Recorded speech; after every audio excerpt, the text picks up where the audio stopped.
चौधरी शुजात हुसैन, परवेज मुशर्रफ साहब, कोई बंदा इन्होंने छोड़ा नहीं। इमरान खान साहब और जो शहबाज शरीफ साहब की तारीफें हुआ करती थी वो भी हमारे कानों ने सुनी। अच्छी बात है, कोई बात नहीं।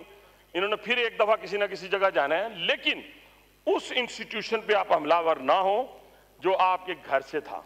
मैं आपसे सिर्फ यही रिक्वेस्ट करता हूं कि उनको कहते हैं ना, मैं फिर सुना देता हूं कि जब तक न जले दीप, सुन लें, जब तक न जले दीप शहीदों के लहू से, कहते हैं कि जन्नत में चरागा नहीं होता।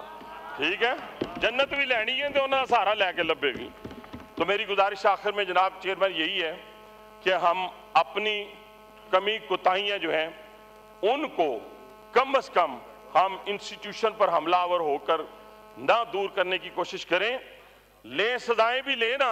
अगर मैं फर्ज किया, एक मिसाल देता हूं जी आखिरी में, बानी पीटीआई को सजा हो जाती है मिलिट्री कोर्ट से, वैसे मैं एक मिसाल दे रहा हूं, मुझे नहीं पता अगर उन्हें 14 साल सजा हो जाती है, 25 साल कैद हो जाती है तो क्या करेंगे आप? मुल्क को आग लगा देंगे?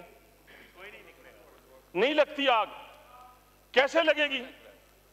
नहीं लगेगी। इसलिए लोगों के सामने वो पूरे मंजर होंगे 9 मई के, जिसमें रेडियो पाकिस्तान को आग लगाई गई थी, जिसमें उस जहाज को आग लगाई गई थी जिसने हिंदुस्तान पर हमलावर हुआ था, जिसने 8 जहाज जो है वो गिरा दिए थे। एक जहाज ने उसको जाके इन्होंने आग लगा दी, तोड़ दिया।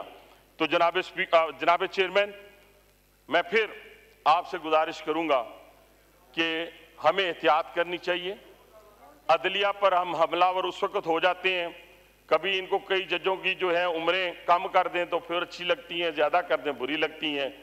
और गुड टू सी वाले जज चाहिए इनको, और इनको मर्सिडीज गाड़ी देने वाले जज चाहिए, और बुलाकर इनको सादक और अमीन कहलाने वाले जज चाहिए।